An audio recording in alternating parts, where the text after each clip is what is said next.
I don't know if Tor drug You tests got or to not. understand their website. Dude, have you looked at the website? No. Bro, it's just so heard. confusing. You got to understand the website just to get in, let alone a I therapeutic used use. ChatGPT to navigate the Hopefully it's website. right. Dude, it was right. I mean, Okay. it worked. But I was like, this is baffling. Dude, there's 3 different names for types of aid stations. There's like life bases, refreshment stations, and then there's one that I'm forgetting. I want nothing to do with the life base. If there's a race that has a life base in it, maybe that's too far. Maybe that's a little too much. You got to call it a life base. Yeah.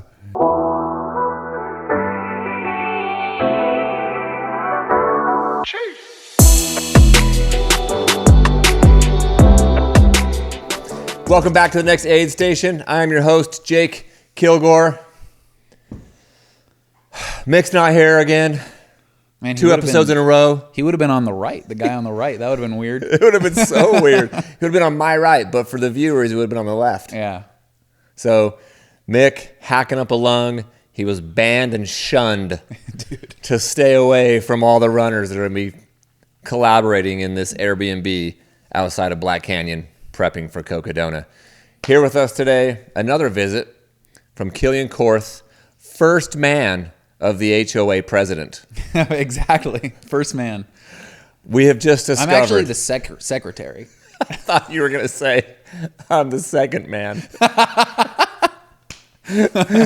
You're the secretary? So Yeah. We just found out Kilian's wife, Susie, is the HOA president.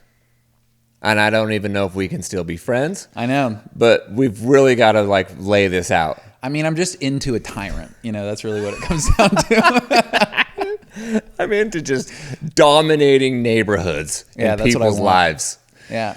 Okay, well, what's the stupidest thing ever been brought to you as the HOA secretary and president household? What is the stupidest thing that's ever been brought to us? I don't know. I mean, in our Because they're all stupid. most of them are stupid. The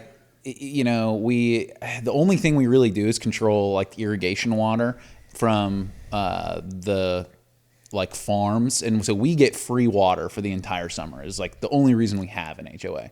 So The whole community does. yeah. I thought you were saying just the president. No, so You funneled some free water to your house. So that's the only thing we do. But we have to send out a message, when you can turn on your water and stuff. And when the main line gets turned on, it people need to have their pumps closed. And this year, some lady didn't have her pump closed when she got a bunch of messages about it, in the days leading up to it. And so then we get this furious email calling us morons, You're like, you're right. You're right. So, I mean, that's the most recent, but most of it's stupid, And how long have you been in this tyrant of a role? I think 2 years. Yeah. We're going to be giving it up soon. Yeah, let it go, man. Yeah, goodbye. But you got to be careful. If you give it to HOA guy and offended guy gets Yeah. in control of your neighborhood, fees go up. They're going to start telling you what color to paint your door. It is a risky proposition, but it's also the most thankless job. It's so stupid. Thankless. Yeah, it's dumb. You Most know, people, you're voluntold. You don't get paid. no, you can't actually reimburse yourself at all. So we looked into if incentivizing people to join the HOA, maybe you could waive their dues or something like that, or to work on the HOA, and you can't even do that. There's nothing. So it's kind of stupid. But someone's got to do it. Someone's got to do it. You can't pick a freaking offended guy to get in there. You can't pick that. Yeah. Or anyone, there is an actual Karen who used to be HOA president. Yeah, and kick her out. Yeah, you bad can't, news. Bro, I'm telling you, if they're retired, it's a problem. Yeah. Because But they have the time, is the thing. But then they obsess. Then they obsess over it. Yeah. And that becomes their identity. It can't become the identity, but at our last HOA meeting, we were talking about redoing the bylaws, hiring a lawyer to do it, because none of us want to go look through it. And she brings up the fact, she's like, oh, you shouldn't use HOA money to hire a lawyer. You should just go and take free real estate law classes from the state of Colorado. And I was like, I said, there is no chance I'm going to do that. At a minimum, she could have said, just drop it into AI and let it rewrite it. Yeah, I'm like, And just we're prompt, not doing prompt. that. Yeah. No, dude. All right, bro. Welcome back to the new studio. Am I the most frequent guest on the podcast? Besides me and Mick? Yeah. You probably have the most episodes. Nice. Is this your fourth? Both Tahoe and Bigfoot last year. And then February. And I think the Cocodona episode after the collapse in 2023. So 5? I think this is the 5th. Let's go, dude. Yeah. See you next month. Exactly. We'll be out Tour de France. I'm a fixture at this You're point. a fixture, bro. Yeah, if it's 5, I'll tell you what, even if it's 4, we've had Rachel twice. So she's coming today. That'll be her 3rd and your 4th or 5th. Nice. I got to stay ahead of Rachel, at least at something. In all things, bro. Yeah. You got to stay ahead of her all week. Yeah, I know. That'll be a challenge. Yes, it will. Yeah. Well, you did just get to meet Manuela Villaseca.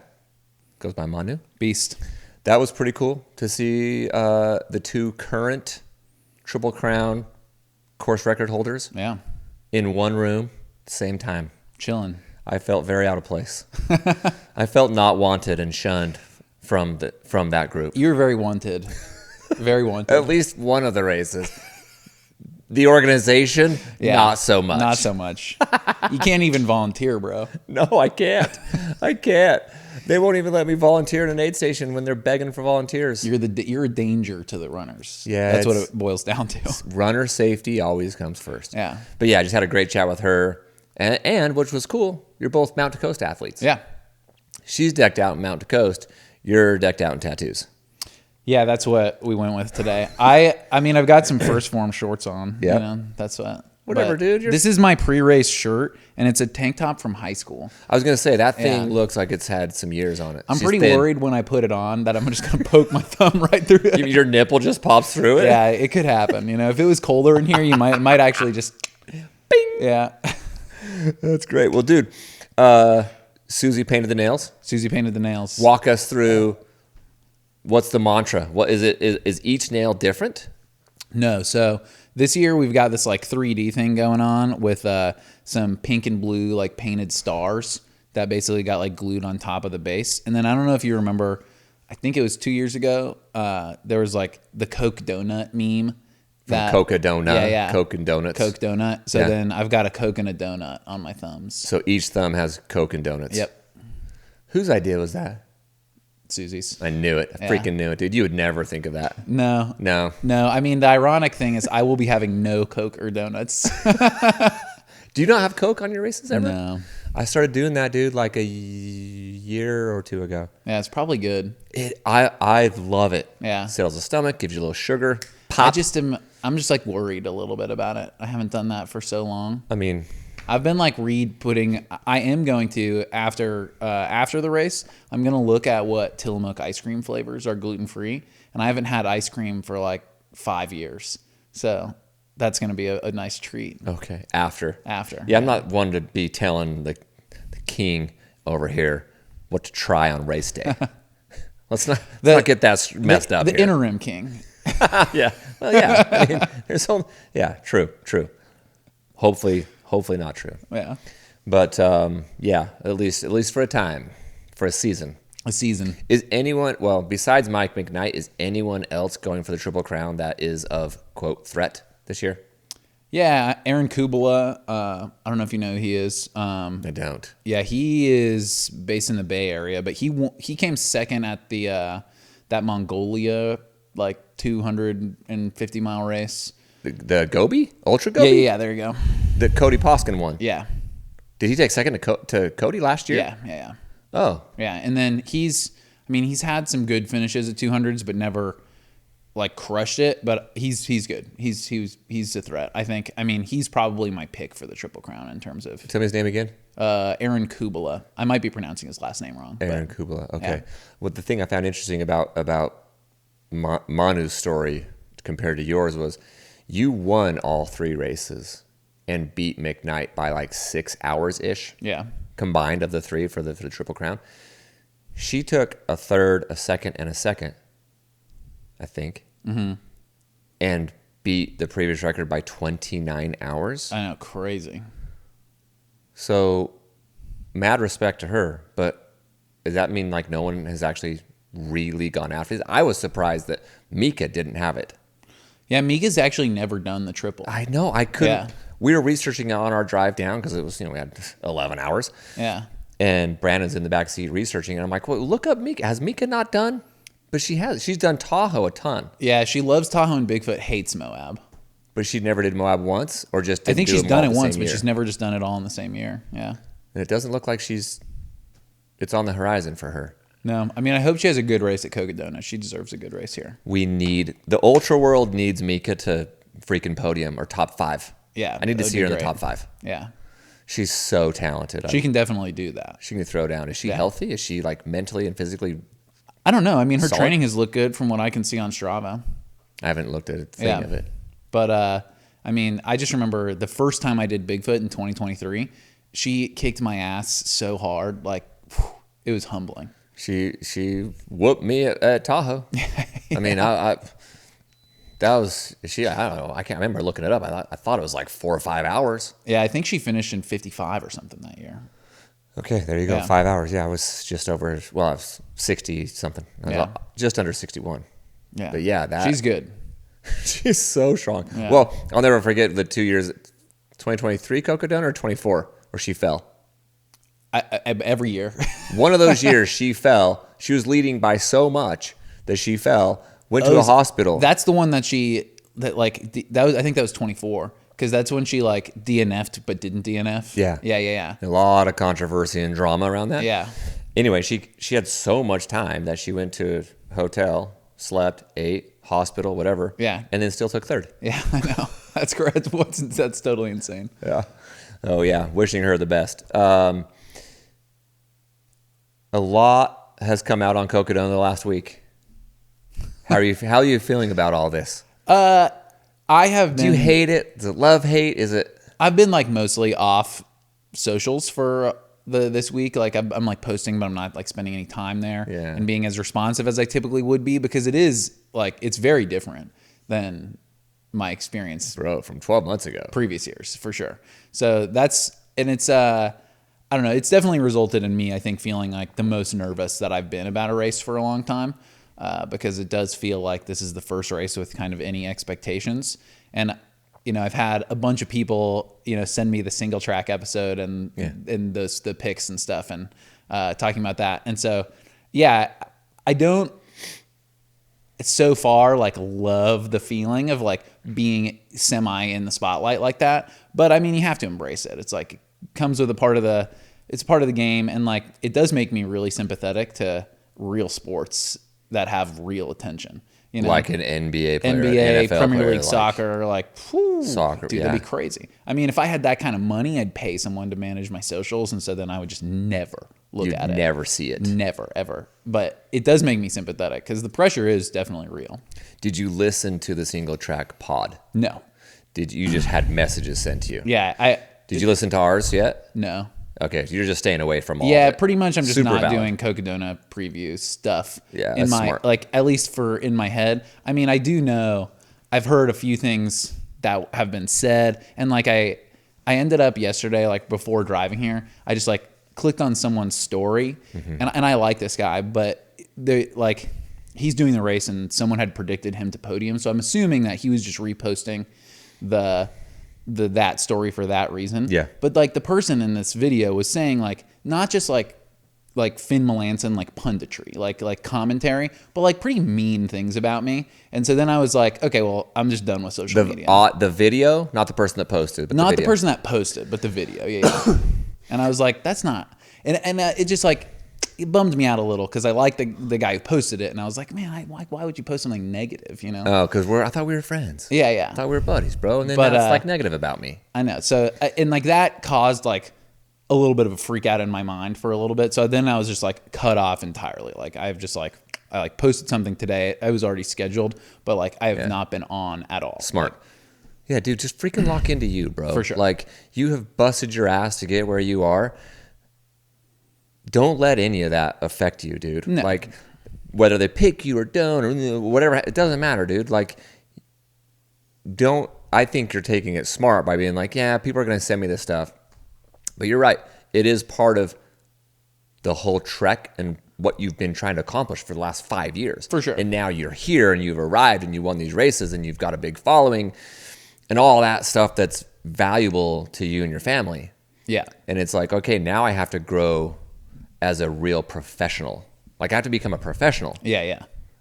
Different than just being like a great athlete. I have to be a pro's pro. Yeah, it is different because I think the professionalization helps physically. Like I had a great training block and part of it's because I have so much extra time to recover. You know, I have no real job. Like this is the full-time thing. But mentally, I think it is a little bit more difficult at first because it's different when it's people investing money into you and believing in you in that way than it is just like friends and family. Like, of course, they're going to believe in you and support you and whatnot. Like, that's kind of a given, and I'm lucky to have all of that. But the other side is like, whew, okay, like, let's go, you know?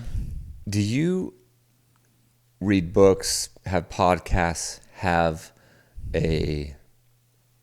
someone who mentors you to help you become like a pro's pro and kind of work on the psychology of being in the limelight?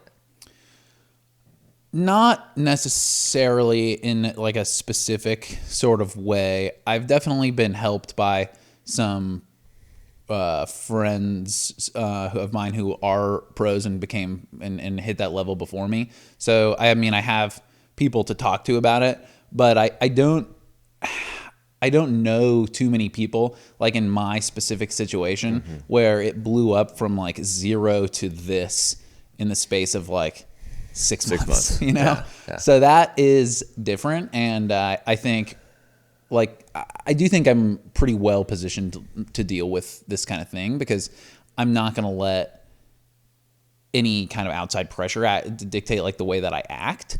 And so I'm definitely not tuning into like the type of criticism that I think is going to like hit me deep, you know, because it's like, I'm just not listening to people that I don't respect, you know? And so I do think I have like a good mindset around how to navigate this little mental maze that I find myself in. But that doesn't mean that there's not challenges, you know, like there were a couple times this past week where I woke up with like enough anxiety that I felt like a little bit nauseous, you know? No kidding. Yeah. I've never had anxiety that before. to perform at Cocodona. Well, and just like kind of, it's all based around Cocodona, but it's like the commentary around the race and like the picks and podcasts and that sort of stuff. Like it just like, it definitely got to me a little bit, you know, it just like, oh God, you know, and it's like people within the sport are saying like the Triple Crown basically doesn't count, you know,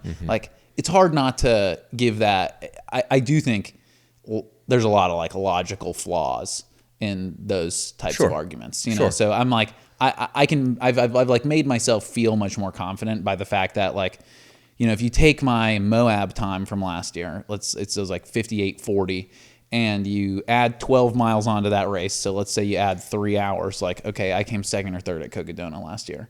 Very similar terrain, very similar conditions. Like, so rain. They both have 38 to 40,000 feet. Yeah. So it's not like, okay, you can draw a line. Yeah. So like, I do think that the like actual logic of my performances like speak for themselves, even if people don't want to admit that for whatever reason. Yeah. So like that fills me with confidence. And like part of it is just being on taper, you know, you're like taper, you have way too much energy. Like every single day that I've had to take off has been like a little more anxious, but like this morning I ran and it's a much better day because I get like my normal dose of endorphins, you know? But tapering as a pro who doesn't have a full-time job, that's gotta be tough because tapering for everybody else in the field, like I just go to work and then I get a little more time with my family. But like you're just like, I went for a 30-minute jog, I'm home. Like, what am I doing all day? And then you got to stay off social because you're like, I don't want to see any of that crap. I don't want to hear a podcast. How are you feeling that time mentally? I mean, bothering my wife who works from home. So her boss is mad at her for not working. Great. Yeah, exactly. Great. So get her fired. She always knows when I'm on taper because I'm like, I like walk into the room she's working in. She's like, "What the fuck are you doing?" Yeah, nagging. You freaking nag. You got somewhere to be, dude? Go to Southern Utah and go run for the weekend, dude. But I mean, during the past 2 weeks, I've read 3 books. I've increased the time that I meditate every day from 10 to 30 minutes, sometimes an hour, because I just like we'll hit a session in the afternoon too. So doing some like purposeful kind of things to kind of settle my mind down a little bit like that. But trying to fill it with what I would call like meaningful distractions. Yeah. Like reading never feels like a waste of time to me. So that's been what I'm learning. I'm growing. Channeled a lot into. Yeah. Have I given you a copy of my book after 5 freaking interviews? No, not yet. No way. I started giving every guest a copy in this last year. Yeah. How have I never given you a book? I know. I need a copy. Speaking of books to read, Yeah. it's on Audible too. Yeah, I don't do audiobooks that much. Perfect. I'm going to give you this copy right Perfect. freaking there, dude. I'm excited. I can't believe I haven't given you that book. After 5 episodes, Susie, you didn't say anything? Sorry. Oh my gosh. Okay, well, you guys can both read it. Well, cool. Have I told you about the book or the premise of it? Yep. Okay, so trial running, the play on words of trail running. Yep. But essentially, it's good. It's a decade long of my life for 10 years of being prosecuted and pursued by the federal government, a couple years in prison. The feds, bro. And then the even chapters are my story through the I'm Tough 100. That's which cool. was the second 100 I ran, so it's this next aid station mentality, getting through life, getting through an aid station. But I'll sign a copy for you, bro. I've heard very good things about I'm Tough. It's so hard. Yeah. When I ran it, it was 108 miles, hot as balls. Yeah, 8 extra miles on top of 100 is not nothing. I mean, it's not. It's like an extra 10%. And it was only the second 100 I'd done, so like 8 miles to me. I literally got to the last aid station, and I looked at my watch, and it was 100, and I was like, this is freaking bullcrap, dude. And I was already, it's the longest 100 I've ever ran. It took me 30 hours and 1 minute. Nice.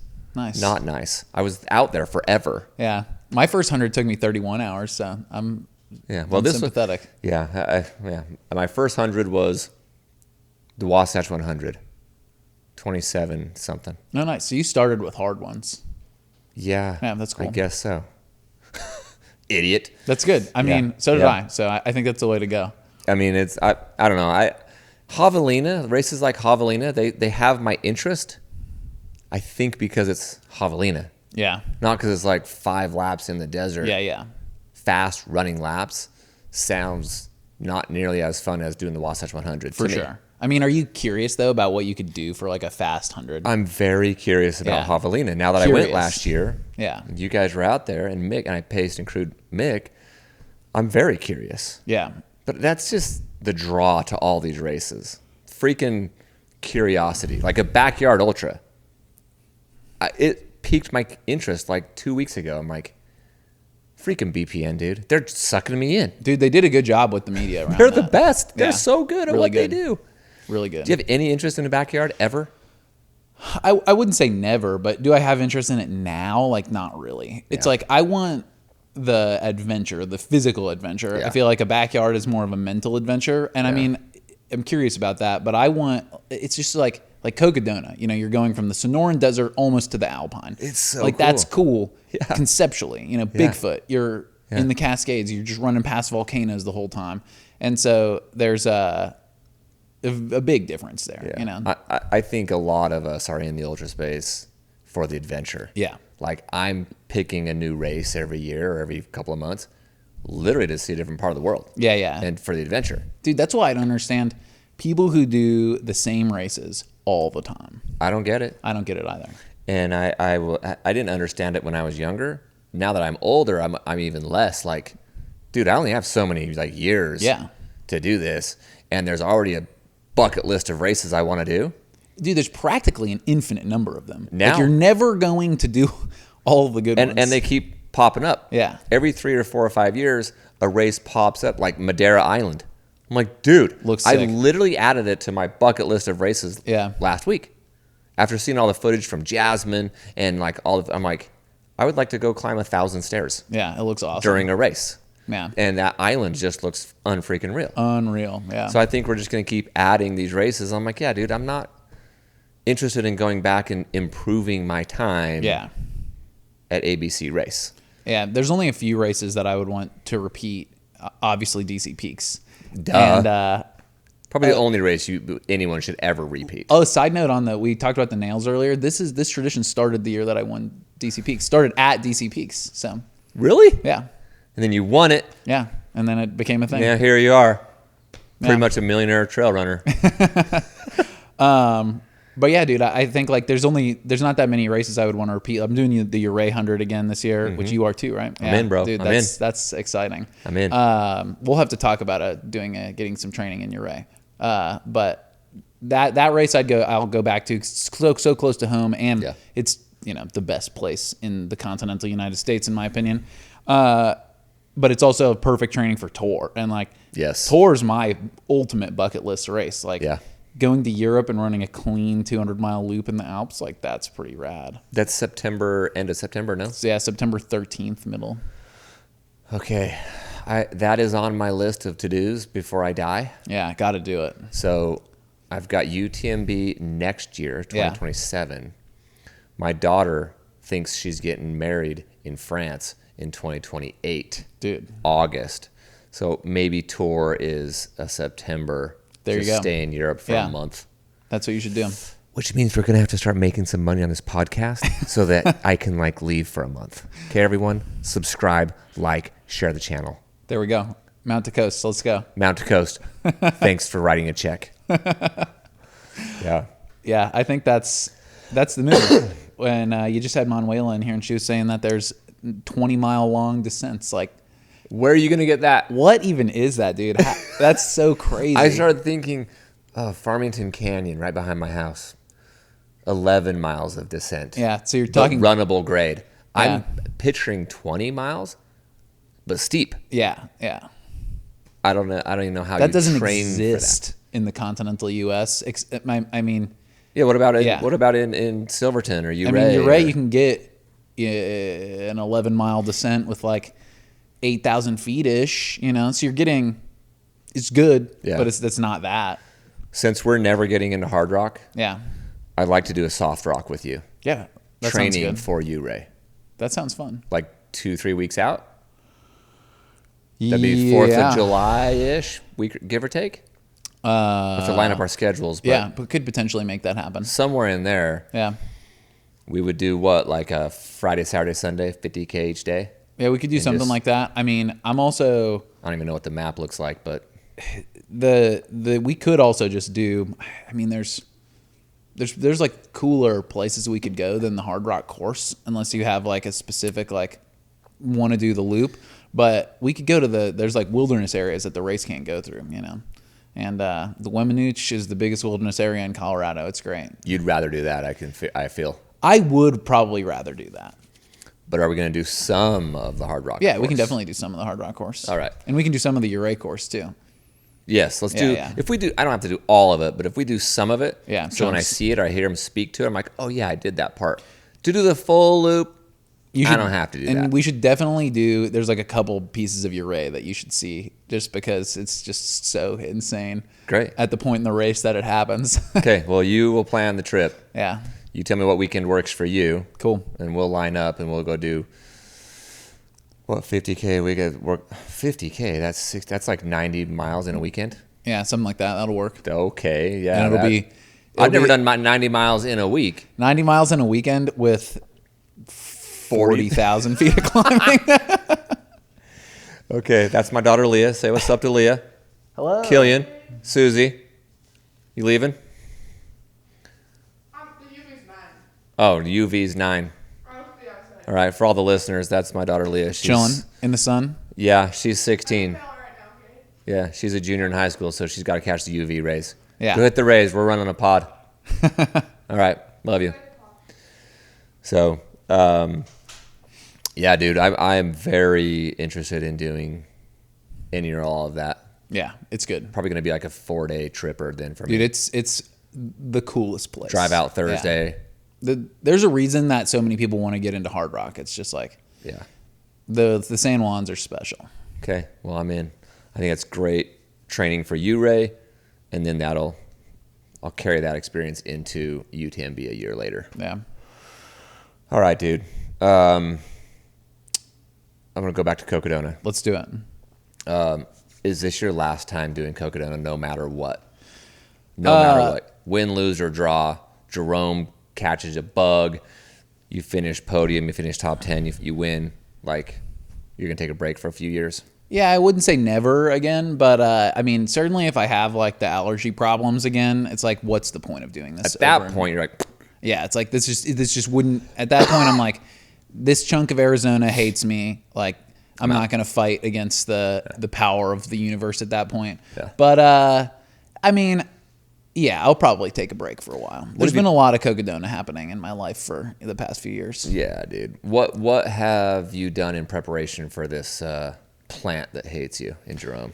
So one thing that I think worked out really well for me is the fact that it was so hot a month ago, and I think that the bloom happened early this year. So I think that will work out for me better than it has in previous years, because often it's blooming now, you know. But I'm on a course of allergy shots, which has resulted in me definitely having less allergies around Grand Junction. So that's working. And then I've got like a few different medications to that I've been taking since the last time I did Cocodona, including like a new inhaler and stuff. Just for anyone listening who's thinking about this, like I did ask Aravaipa about therapeutic use exemptions for inhalers and stuff, and they're not doing any of that yet. So I'm gonna have to Explain that. What do you mean? So like By they're not doing that. Aravaipa's not drug testing for Cocodona. So if there's a race that's drug testing, like if this was a USATF race or something like that, I would have to apply for therapeutic use exemptions for my inhaler. I have prednisone, which is like a corticosteroid, and you can get a therapeutic use exemption for that too if you know that you have like specific problems and whatnot. And so with my allergist, I was like talking to her about getting those, but then Aravaipa said that wasn't necessary. So, but Okay. I'll probably have to do that for Uray, because Uray does drug test the winners. I'll have to do Why? that. I mean, they've just always done that since like the they're race just started. taking the higher standard, even though like there's no prize money. There is prize money actually at Uray. Oh, okay, Yeah. then that makes sense. Yeah. What is the prize money? I think it's like $1,500. First only? Yeah. Male, female, first. Yep. Go get that money, dog. Yeah, dude. I mean, I'm not getting it, so you might as well get it. But so I'll have to do a TUE for them, and I think I'll have to do a TUE for Tor. But Yeah. so I will be looking into that process more in depth after this. But And it doesn't like linger in your body for a certain period of time where like July would be at risk because you're on it now.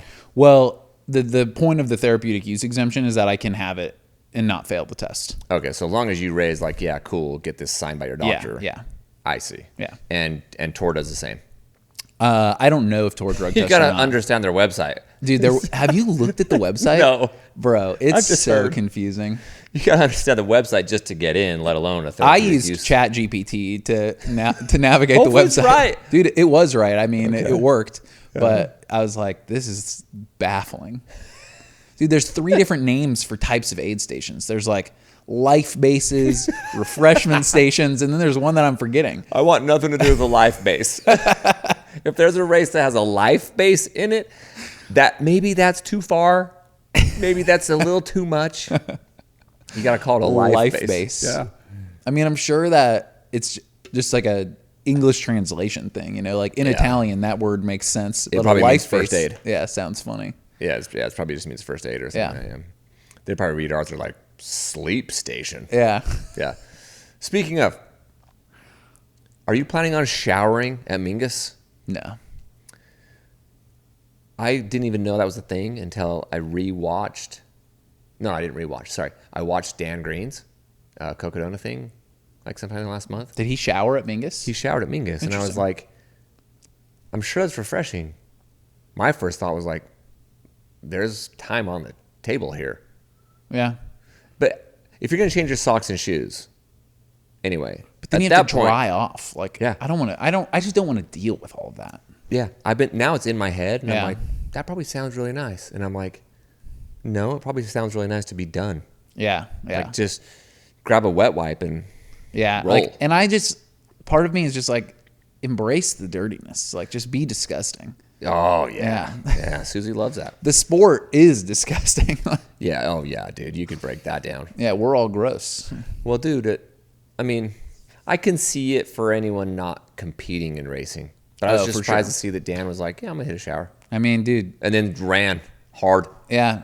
Do you know what Dan Green's stop time was for Cocodona last year? I don't. I don't know either, because I'm just wondering if he was like the Jimmy Elam strategy. It very much felt that way because Yeah. he's a fast runner by Yeah. nature. And so is Jimmy. And when I watched his documentary, I was like, I saw him climb into the van or truck at least 2 times, maybe 3 to lay Yeah. down, plus the shower. And that's why immediately after while watching that show, I was like, oh, there's several hours left on this course. Yeah. I think so too. Yeah. And But don't worry, it's disrespectful to say that you're going for a course record. isn't that crazy? Why? I don't know, dude. Why is that disrespectful to the runner? That is an insane thing to say. What are you talking about? Yeah. Disrespect. It's respect. It's actually the exact opposite. It's like you have moved the bar forward, and now we have a new goal. Like that's I mean, I've been in sports and in sales like my whole life, and people that like in our company, if you hold the sales record for the month or for the year, it is not disrespectful to stand up in front of 100 salespeople and be like, who's going to set the record this month? Yeah. Who's going to break that dude's sales record? That's how we grow as a community and as a society, and how we all get better is like searching for someone's record and breaking it. Yeah, that's the whole point of records. I mean, yeah, that's wild to me. That is strange. But like, yeah, if you're gonna go after a record and you're bold enough to say it, no, dude, that's not disrespectful. That's respectful to the person who has it, and it's like, I'm shooting my shot and I'm going for it, dude. Yeah, like for sure. I'm going for it. I don't think this guy's a bum. No. I didn't say this guy's record was a bum. I said, Yeah, can you imagine someone being like, yeah, 58 hours, that's a fucking weak time. No one is ever going to say that. no one is saying that ever about anyone who holds any course record. No. Whether it's Dan Green at Cocodona or whoever, no one is saying, oh, yeah, dude. So how about all the people that are saying sub 14 or bust at Western? That is so disrespectful to Yeah, Jim. seriously. And Was his- Jim being disrespectful to Kilian when he was trying to break his course record at UTMB? Yeah. Yeah.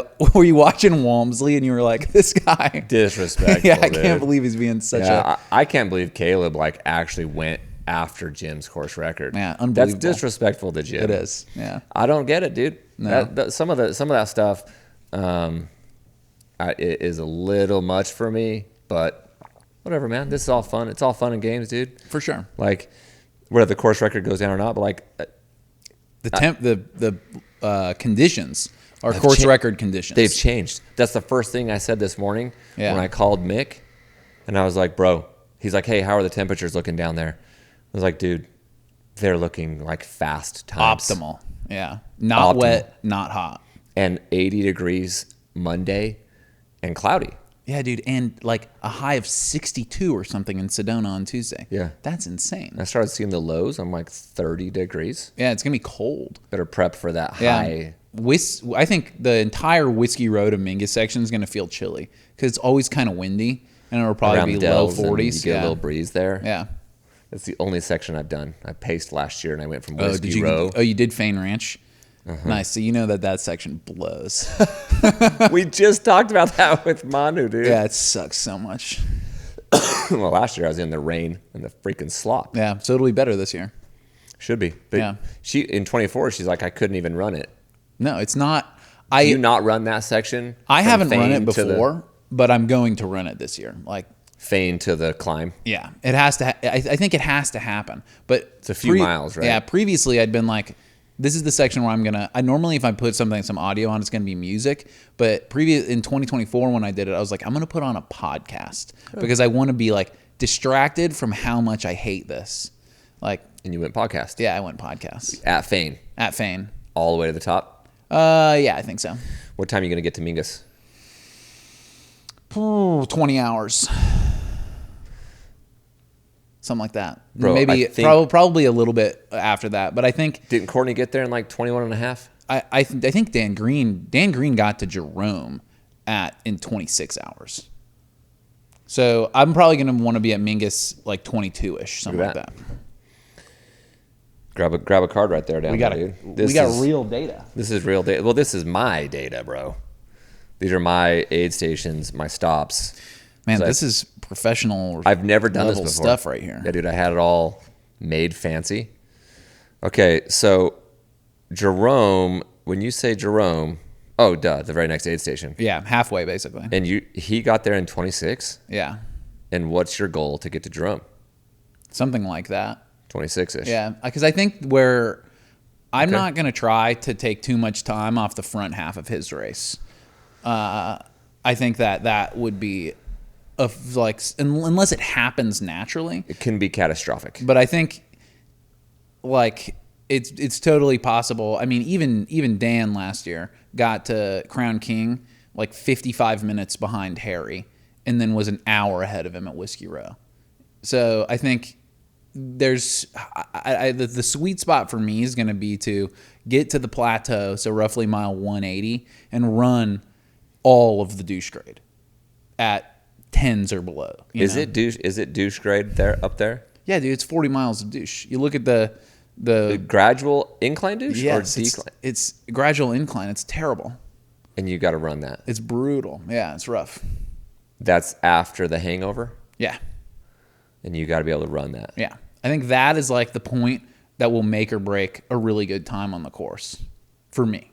40 miles? Yeah, dude, it's a huge section of douche grade. Let me look at my there's my card. There's some rolling ups and downs, like you're going to descend from Schneebly into Munns and stuff, but overall, if like you look at the elevation profile, it is just slowly going up to the base of Eldon, and then it is. So you're talking from Schneebly, well, Schneebly, Munns. 6 miles before Schneebly, all the way to Wildcat. Okay. Yeah, that's a lot.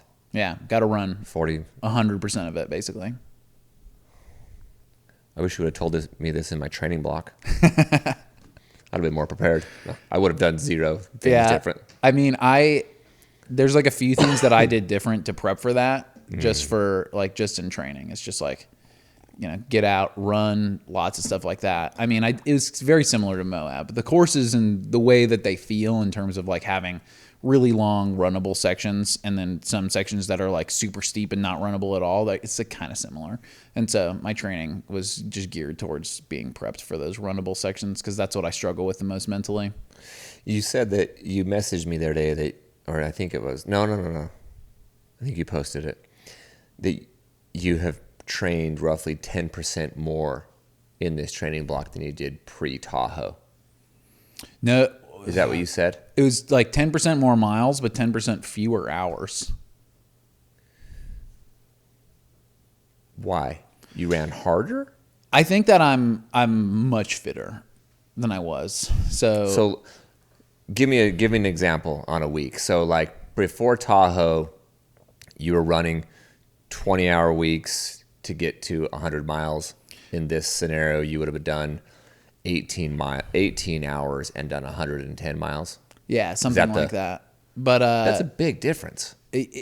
Well, part of it is that, for training for Tahoe, I was in Ouray, so I'm in the mountains, and then training for Cocodona, I'm in the desert. So some of that just explains itself with terrain. Yeah. But I also think that, I've been running faster paces at a lower heart rate this year. And that's just like clear. I've gotten much fitter. So I think like my training is taking me a little bit less time to complete for that reason. And then I do think for me, like I find the more runnable it is, both a little bit more mentally challenging. So like maybe I'm perceiving my training as having been harder than it actually was physically. But also I feel like I recover better from the mountains than I do from like constantly running. Because you're like changing things up, going up and downhill, whereas like so much of my training for Cocodona is like a ton of running. And then I also had the added, like I was out of my house for the last 3 weeks of training basically. So I was traveling, and I think that like added a little bit of mental tiredness into the equation. So I did feel like this training block was harder, but when I dove into the data, my by a lot of factors, my Tahoe training block was a little bit bigger.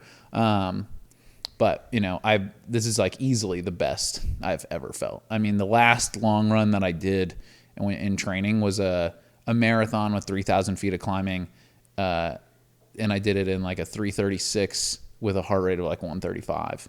Like that's wild. Didn't feel challenging. So I was pretty pumped about that. That's wild because that's pretty close to some of the segments that we're approaching this week. Yeah.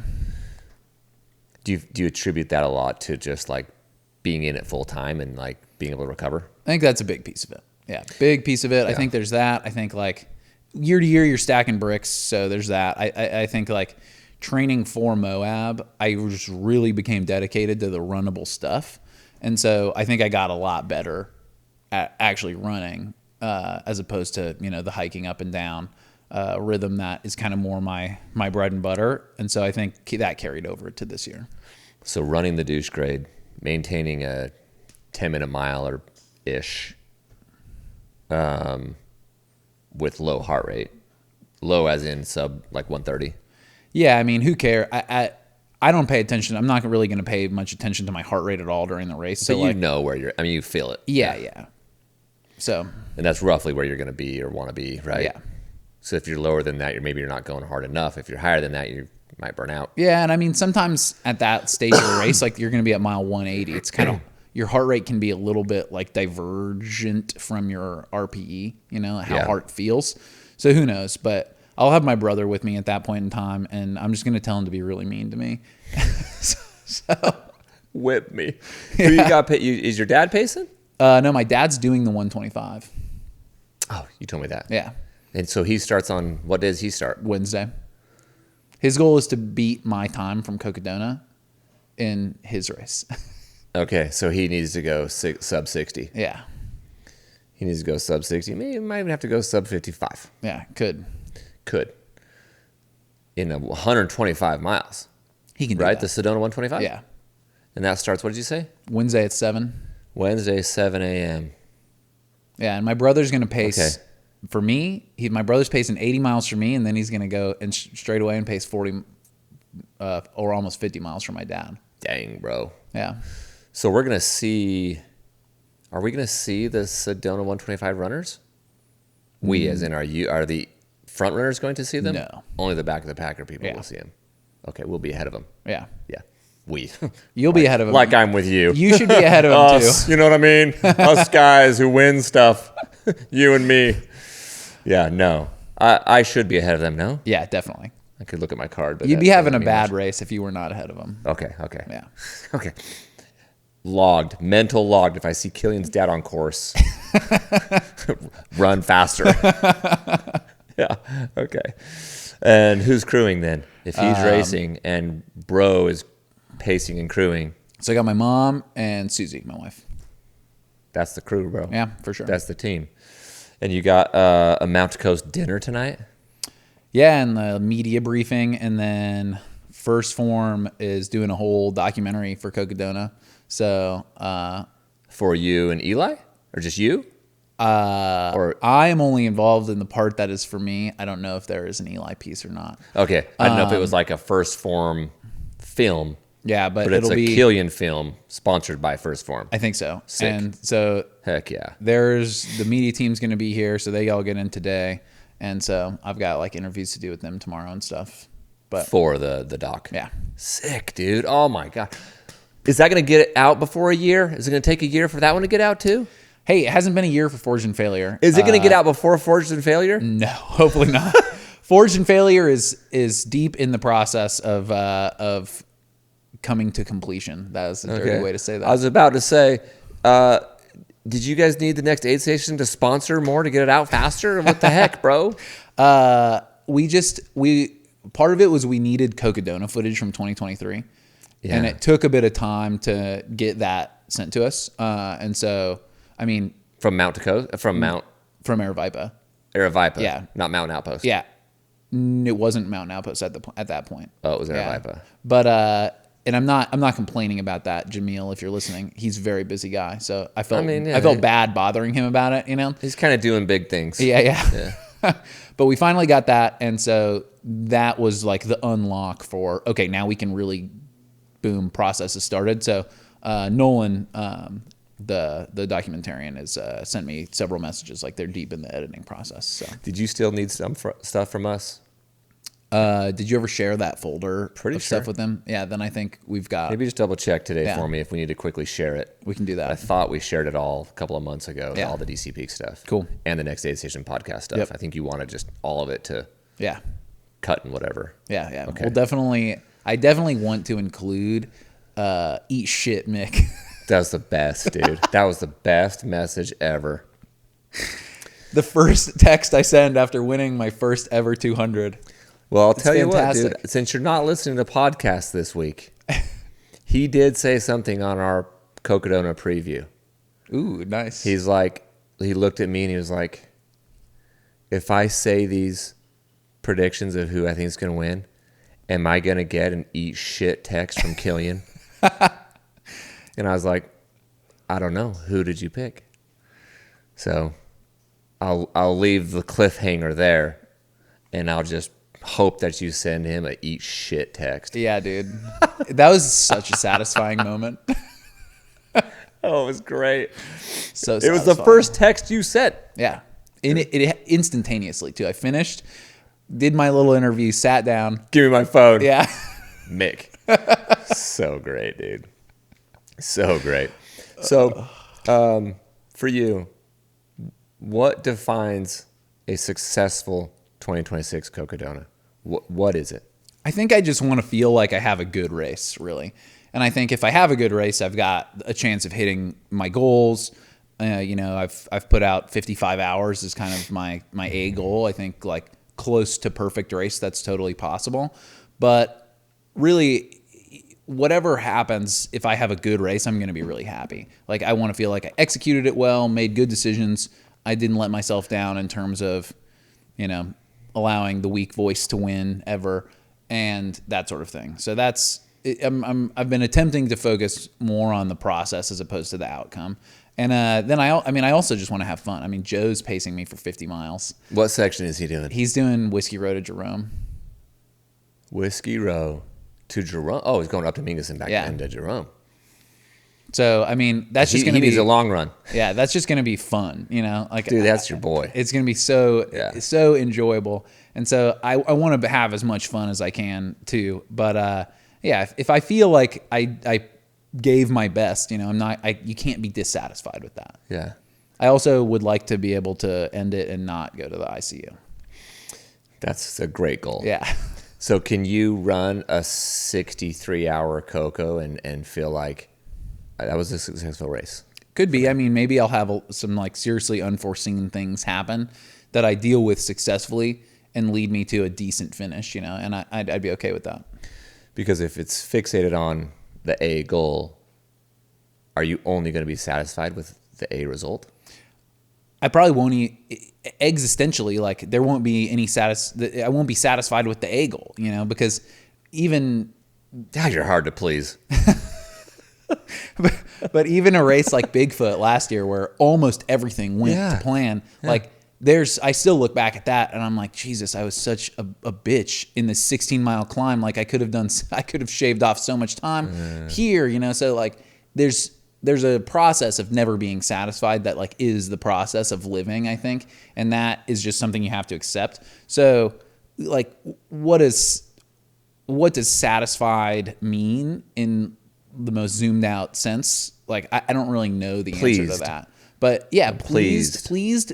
I like, yeah, it's possible to be a ways away from my A goal and have dealt with some unforeseen challenges in a way that I'm proud of, That's important, dude. Yeah. That's very important, man. Just to keep the fire burning and to treat yourself appropriately, right? Like we're all shooting for this A goal, but it's like, dude, if you land on the B or the C goal, like you beat yourself up about it, people lose their careers over that crap. Well, I think my whole Instagram no limits tagline is like somewhat gimmicky, right? But it's also like actually meaningful to me in the sense that I want my A goal to be like I should probably have multiple years of racing where I have decent races, good races even, where I don't hit A goals.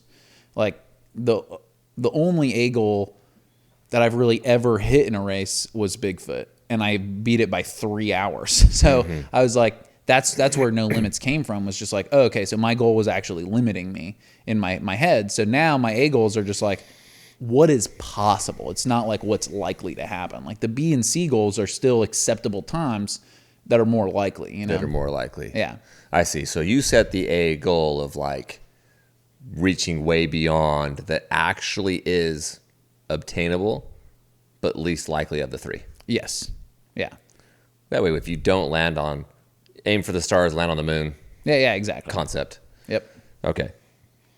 And don't limit yourself with an arbitrary goal. Like, I mean, dude, maybe someone will run a 52-hour Cocodona and we'll all be like, Jesus, 55 seems stupid. But Yeah. There's some dudes out there like Zach Hauer I just learned about. yeah. I'm like, holy crap, that dude might just show up and freaking win it. Yeah. Adam Kimball. Adam Kimball might just show up and win it. Yeah. I mean, who knows? Some of Yeah. these dudes, they've gone kind of under the radar, but if you're in the game, you know who they are. Mm-hmm. But they're kind of under the radar. Guys who are not under the radar, you coach Eli Wehby still. Yeah. That dude's softball ankle, Dude, doesn't look good. but he's towing the line. Yeah, I mean, He says he is. That's kind of his thing. So That's kind of his thing. What do you mean by that? I just mean like he'll, Mentality. Yeah, he'll be there regardless of arena. what's going on. Exactly. I will be in the arena. Yep. We've been messaging. I've been watching his stuff like everybody else. Wishing him the very best speedy recovery. But like, you coach him. It's tough. Is this dude ready? Like, is that a bad idea? It's hard to Have you tried to coach him into like dog? I mean, it's hard to say. It's just like, you know, Scott Jurek won Hard Rock after breaking his ankle. Okay. So it can be done. How bad do you want it? How long do you want to be out there hobbling? Yeah. Like, is it more important for him mentally to overcome it and just do it versus like the backlash or drop of like not even starting? Yeah, I think so. So I don't know. I mean, it's not if I was coaching someone who is like a professional athlete, Oh yeah, you're like, I'd be no, like, dude. definitely don't do it. You know, don't do if it was a different situation, but you know, Yeah. Okay. Let's get him out there then. You saw Cam Haynes is in. that's exciting. Have you been messaging? I was gonna send him a text today, just say good luck. But dude, I mean, talk about he ran a 2:39 marathon the other He weekend. texted me this morning, and I was like, "Oh my gosh, dude! 2:39. I'm That's afraid of you. crazy. You're 58, and I'm afraid. Like, I'm legitimately scared. Running a He's 2:39 so fit, as a dude. 58-year-old is wild. He's so freaking fit right Yeah. now. He's one of those guys that might be pushing that pace to Crown King. You think so? I mean, run, lift, shoot. He freaking buries you like he's racing people. It's true. He buried everyone in any of his run, lift, shoot. Yeah. You, Jeff Browning, Rachel. But I'm like, bro. my thing with people like Cam is I don't think that they optimize for races. Give me some more. Like, what do you mean? easier example, and you know Mike Greer. Yeah, of course. Yeah, like, I just found out he's not racing. oh, he's not racing. He's not racing. I just found Oh, out damn. 2 days ago he's That not sucks. racing. I didn't know that. But that's a real bummer. And Mike, if you listen to this, I love you, even though I'm about to say this. Like, that guy never optimizes for races. You know, like, he is running like 120, 140 mile weeks constantly. He gets up at 3:30 in the morning morning and knocks out 40 miles. and never I'm sleeps, like, dude. bro. And he's got 4 kids and a job. And so, like, but the way to optimize for races isn't to do that. And I do think, like, Cam is a little bit in that bucket of, like, constantly working. He's go. Yeah. He doesn't know any other way. Yeah. He's blue collar work. I mean, it's gotten him work. to where he is. Yeah. You know, so it's not a At knock. least he's not racing this year with a busted foot. Yeah. That was just last year. That was last year. Because last year was the first year he did Cocodona. Yeah, in the Yeah. mud, broken foot. That doesn't sound that fun. No, dude, I was shocked he even finished, and he Yeah. still had I can't remember what his time was. It was like 83, 87? 84, something. Yeah, okay, yeah. Mid 80s. I mean, I would be shocked if he didn't take 10 hours off. Yeah, I hope he does. Yeah, I could see racing there with him. A lot, some miles with him. Yeah. Yeah, dude, I just found out Mike Greer is out Dude, that's a bummer. 2 days ago. Yeah. That's too bad. I'll have to text him and see what's up. But no, he's another person where I think if he optimized for races, he could win. Like He could. He's put up great times here in some of the DT stuff. dude, he's a beast. He also did that he's a great runner. the Y Trail thing last 100,000 feet of vert. 100,000 feet of vert in 204 miles. In one go. Ugh. Yeah. I mean, I have been more locked into the Cocodona start list more so than any other race ever since I signed up. I would check on it like every few weeks, if not more. And I kept a list kind of preparing for the preview podcast, preparing my race mentality, all that stuff. And I'm coming more and more to the conclusion and understanding how hard it is to get to the start line. Yeah. I mean, dude, I was so bummed when Kyle Curtin broke his ankle. He was my pick to win it. Yeah, He legit, that's who I was going to pick to win it, bro. I mean, he's who I was thinking of as number one threat. 100%. So, for sure. Yep. Kyle was out, and then I found out Ryan Montgomery's out. Oh, is he really? Yeah, Ryan's out. Zay? Mike Greer's out. David Goggins bailed. Well, Goggins is, going to war in Iran. What? What's he doing? Dude, didn't he re-enlist in the military? I think he's going to PJ school. He's trying to be a pararescueman. I don't know. I actually, that is what he's all I doing. know is he's not raising Cocodona. Yeah, he re-enlisted in the Air Force, Why? the Special Forces. Yeah, I don't know, bro. Because his knees were shredded Because and he's Goggins like, I can't run anymore. The thing about Goggins is that he is actually the guy that you see in all the videos. Like there's nothing about him that's like fake. No. It is authentically him. Yeah. 0 follows. He follows no one, bro. That's the 12 million followers. That's pretty cool. Follows 0. Yeah. I'd like to get there. Yeah. No, I would never. Ever. 0. Just, I don't follow anyone. Yeah. That's Another him. guy who is a threat, who's not racing, Sam Harvey. He's from New Zealand, but he has the second best ever backyard finish. He's won Tarawera before, and he tore something at his ankle too. Dang. Yeah, I mean, but yeah, that's kind of what I've come.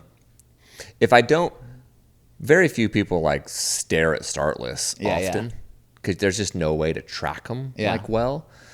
But you look at all these names that were in that are out. I mean, Joe Corcione, Finn Melanson, there were guys in this. There's a whole list of people, and I'm sure they've been substituted out with others who came in that.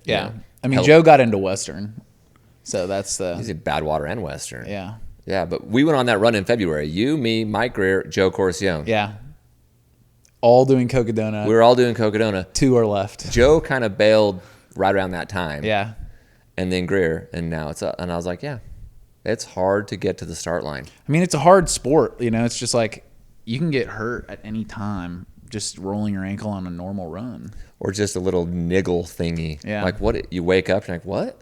What is this? Dude, that wasn't there. That's like my least favorite thing about taper is you just like go for a run and you're like, dude, I have like a twinge in my calf. And you're like I've been resting. Like, what's happening? I wasn't there when I was knocking out 120 miles. Yeah. I don't get it.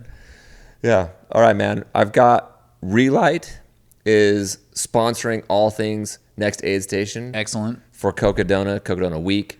They're we'll with Cocodona Month. McKnight and Ben Light, right? And Ben Light, yeah. So the product is from Utah. It's like a salt from the mountains in Utah somewhere. I probably get the story way wrong, but it is like a local brand. Real salt. But have you ever had Re-Lyte? Bro. Okay, we're gonna give you, my friends at Re-Lyte, Redmond Re-Lyte, got a box of goodies for you. We've got one of these pouches, one of these guys. But these pouches are full of these little things. It gives you all the sodium, potassium you need, like rehydration and electrolytes. Excellent. So I dump this in like a 500 milliliter flask during the race. How much sodium is in there? Here. Boom. 500? 490? What is it? Take a look at it and tell me what it is.